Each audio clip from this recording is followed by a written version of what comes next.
ఇప్పుడు మనం సెయింట్ క్యాథరిన్స్ మానిస్ట్రీలో ఉన్నాం. మరి సెయింట్ క్యాథరిన్ అనేటువంటి ఆమె ఒక భక్తురాలు. అయితే ఇక్కడ ఉన్నటువంటి ఒక కొండ ఉంది. ఇక్కడ ఆ కొండ మీద ఆమె యొక్క శరీరం దొరికింది. పైన ఒక చిన్న గుడిలాగా ఉంది, శరీరం దొరికింది. సో ఆ బాడీని తీసుకొచ్చి ఇక్కడ పాతిపెట్టి దాన్ని సెయింట్ క్యాథరిన్స్ మానిస్ట్రీ అని వారు 5వ శతాబ్దంలో మరి చేశారు. మొట్టమొదటిగా హెలెనా దీన్ని కట్టింది. ఆ తర్వాత గ్రీక్స్ వచ్చి దాన్ని మరి సెయింట్ క్యాథరిన్స్ మానిస్ట్రీగా మార్చారు. ఎవరు సెయింట్ క్యాథరిన్ అంటే అలెగ్జాండ్రియాలో ఒక ధనికమైనటువంటి కుటుంబంలో ఒక అందమైనటువంటి యవనస్తురాలు.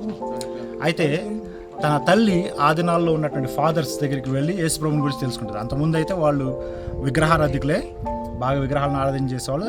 ఆ సెయింట్ క్యాథరిన్ యొక్క తల్లి మరి అక్కడున్న ఫాదర్స్ దగ్గరికి వెళ్ళి యేసుప్రభుని తెలుసుకుని రక్షించబడి తన కుమార్తెకి చెప్పింది, ఈయన నిజమైన దేవుడు అని చెప్పింది. ఈమె కూడా యేసుప్రభుని నమ్ముకుంటుంది. నమ్ముకున్న తర్వాత వీళ్ళు కుటుంబానికి వీరు మరి సేవలు చేసేటువంటి వారు అనమాట.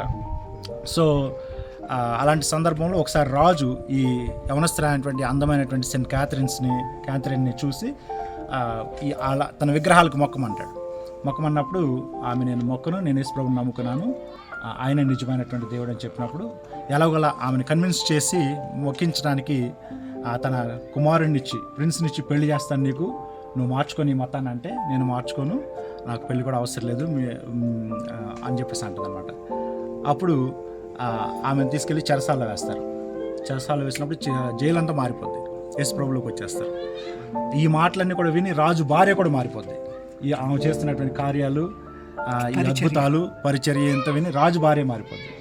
అప్పుడు రాజు కోపం వచ్చి తన భార్యనే చంపేసి ఆ తర్వాత క్యాథరిన్ కూడా నువ్వు మారాలి, నువ్వు ఇట్లాంటి పనులు చేయడానికి వీలేదంటే లేదు నేను ఆయన నిజమైన దేవుడు అని తెలుసుకున్నా అంటే ఆమె శిరస్సును కూడా ఆయన కట్ చేసేస్తాడు. ఛేదించిన తర్వాత ఆ శిరస్సు ఎక్కడ పెట్టారో ఎవరికి తెలియదు. అది అలెగ్జాండ్రియాలో జరిగింది, ఇక్కడ కాదు, సీనాయిలో కాదు, అలెగ్జాండ్రియాలో జరిగింది. ఇక్కడ మరి హెలెనా చర్చ్ కట్టిన తర్వాత మరి ఒక మాంక్ ఇక్కడ ప్రార్థన చేస్తుంటే ఆయనకు ఒక దర్శనం కనిపిస్తుంది. ఏంటంటే క్యాథరిన్ని దేవదూతలు అలెగ్జాండ్రియా నుంచి తన యొక్క బాడీని తీసుకొచ్చి ఈ మౌంటైన్ మీద పెట్టినట్టుగా ఆయనకి దర్శనం వస్తుంది. అప్పుడు ఆ దర్శనాన్ని ఆధారం చేసుకుని వాళ్ళు పైకి వెళ్తే నిజంగా ఆ బాడీ ఉంటుంది అక్కడ. అంటే సెయింట్ క్యాథరిన్ యొక్క తలలేనటువంటి ఆ యొక్క మొండెము వారికి దొరుకుతుంది. అప్పుడు వాళ్ళు ఇది దేవుని కార్యం అని చెప్పి పైనుంచి కిందకి తీసుకొచ్చి ఇక్కడ సమాధి చేసి దీన్ని ఒక చర్చ్గా సెయింట్ క్యాథరిన్ చర్చ్ అని డిక్లేర్ చేసి దాన్ని చేస్తారు. దీనిలోనే బర్నింగ్ బుష్ ఉంటుంది అండ్ మండుచున్న పొద ఉంటుంది. ఆ తర్వాత మోషే తన భార్యను కలుసుకున్నటువంటి ఆ యొక్క వెల్ కూడా మనం చూసి